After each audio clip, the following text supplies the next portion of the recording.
This is the first of a series that analyzes several historic decisions of the United States Supreme Court. These decisions profoundly affect the lives of every American because they have helped identify the nature of our government, the character of the freedom, the equality, and the justice we seek.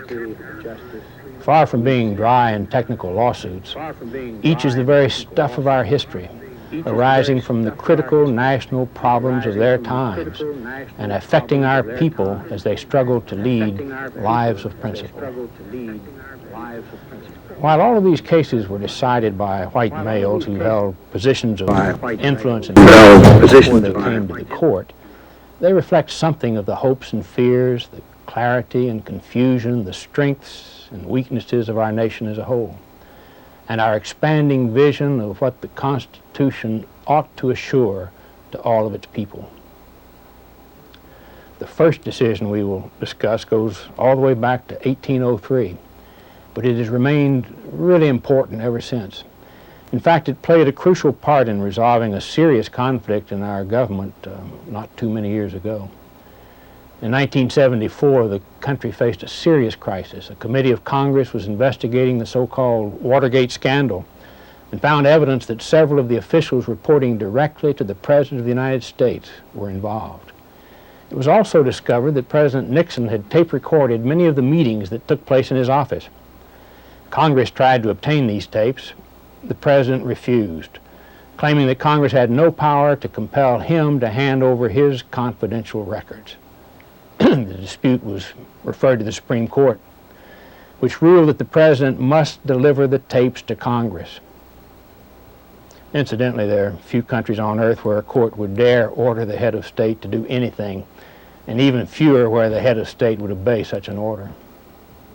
But President Nixon did obey and surrendered the tapes, largely as a result of that evidence found on them. He was threatened with impeachment, and he resigned. So why did he obey?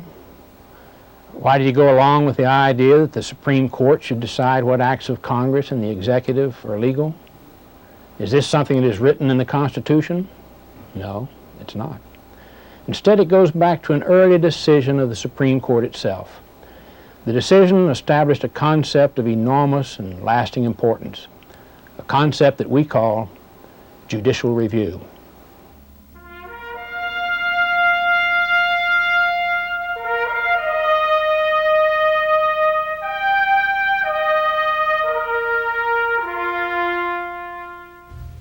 The story of Marbury versus Madison begins with two of our founding fathers, who were friends and allies when they worked together on the Declaration of Independence.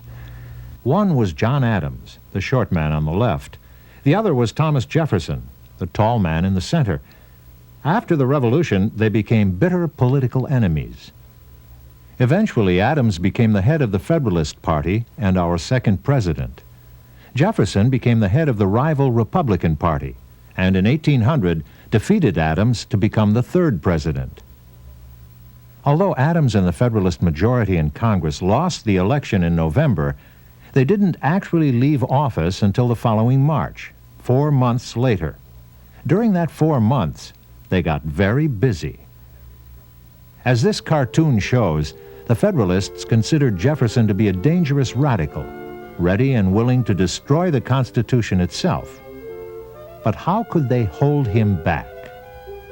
One way, they decided, was to appoint as many Federalists as possible to government positions, judges in particular. They also created many new judges, including 42 new justices of the peace for the District of Columbia, where the capital of Washington had been recently located. Now, in 1800, the District of Columbia was mostly rural and sparsely populated. For such an area, 42 justices of the peace were a lot.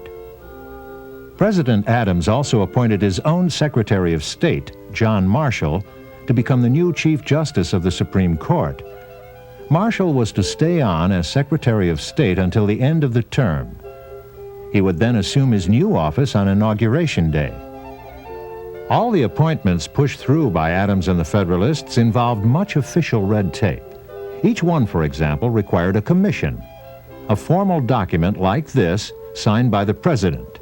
countersigned by the Secretary of State and embossed with the Great Seal of the United States. Adams didn't get around to signing the commissions for the justices of the peace until the very last night before he left office. Thus they became known, jokingly, as the Midnight Judges. Once Adams was finished, he sent the commissions to Marshall at the State Department. Marshall embossed each commission with the Great Seal, but he somehow failed to have the documents delivered to the appointees.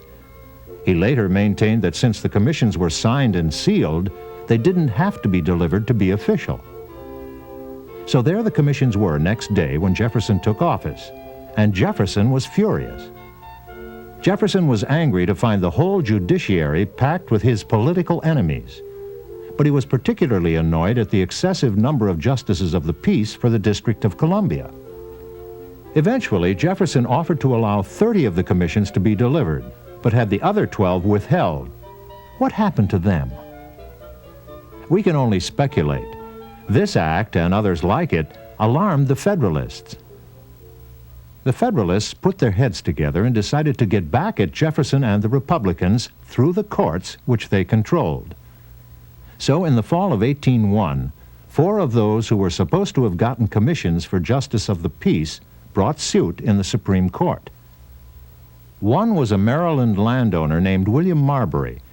He and the others applied to the court for what is called a writ of mandamus. Mandamus is a Latin word meaning we command. A writ of mandamus is a court order or writ commanding some other officer or branch of government to carry out some specific action. Marbury and the others wanted the court to order the Jefferson administration to hand over their commissions.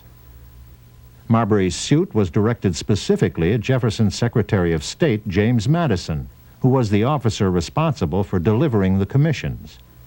Hence the name of the case, Marbury versus Madison. The Chief Justice of the Supreme Court was now John Marshall, the same John Marshall who had been Adams' Secretary of State, the same John Marshall who hadn't delivered the commissions in the first place and who believed that it wasn't necessary to deliver them. Now Jefferson and the Republicans were alarmed. They were sure that Marshall and the other justices, all Federalists, would rule for Marbury and against them. They decided to head off the court, at least for a while. This is the unfinished Capitol building where both the Supreme Court and Congress met. Here, late in 1801, a short time after the court received Marbury's suit, the Republican Congress passed an act canceling the court's entire session for 1802. The case of Marbury versus Madison was effectively delayed for 1 year. Meanwhile, the court ordered Secretary of State Madison to come testify on behalf of the administration. On Jefferson's instructions, Madison ignored the order. Plainly, the court would face a painful dilemma when it finally did hear the case. Suppose Marshall and the other justices did rule in favor of Marbury and issued Madison a writ of mandamus. Jefferson would again have Madison ignore it. Indeed, the Republican Congress might even impeach the justices. Result? The authority of the court would be weakened, if not destroyed. On the other hand, if the court didn't rule for Marbury and refused to issue the writ, it would seem to lack the power to enforce the rule of law. Result? Again, the authority of the court would be weakened or destroyed. Either way, it seemed the court would lose. But John Marshall turned out to have a surprise up his sleeve. The case was finally argued in January 1803, and a few weeks later, Marshall presented the unanimous opinion of the court. Marshall brought the case down to 3 basic questions. The first one was this: has the applicant, that is Marbury, a right to the commission he demands? Marshall answered, yes. Marbury had been properly appointed, and his commission had been properly prepared. The fact that the commission wasn't delivered didn't matter. The second question was, if he, Marbury, has a right, and that right has been violated, do the laws of this country afford him a remedy? Again, Marshall answered yes. the laws of the country gave Marbury the remedy of bringing a lawsuit to get his commission. So far, Marshall seemed to be taking Marbury's side, just as the Republicans suspected he would. The third question seemed as simple as the others. Is he, Marbury, entitled to the remedy for which he applies? That is, could Marbury bring this particular kind of lawsuit, seeking a writ of mandamus in the Supreme Court? Marshall's answer to that was very complicated. At first, again, Marshall seemed to take Marbury's side. Yes, he said, a writ of mandamus was a proper remedy. It simply commanded the executive branch, the Jefferson administration, to obey the law and do its duty. But then Marshall produced his surprise. He ruled that the Supreme Court couldn't issue a writ of mandamus in this particular case. Marbury couldn't get his commission after all. Marshall's reasoning is subtle, but worth following. It was the Judiciary Act passed by Congress in 1789 that gave an individual like Marbury the right to seek a writ of mandamus in the Supreme Court. Under that law, the Supreme Court had original jurisdiction in such a case. Original jurisdiction means the power to hear a case directly, rather than just on appeal from a lower court. But, Marshall pointed out, the Constitution lists very specifically what kinds of cases the Supreme Court has original jurisdiction over. Mandamus cases are not on the list. Thus, said Marshall, there was a conflict between the Judiciary Act and the Constitution. And where the Constitution conflicts with an act of Congress, the Constitution is the supreme law of the land. So, concluded Marshall, that part of the Judiciary Act was unconstitutional. In reaching this conclusion, Marshall made a lasting contribution to our system of government, the principle of judicial review. It is up to the judicial branch, the courts and the Supreme Court in particular, to review laws to determine whether or not they conform to the Constitution. Marshall didn't mince words.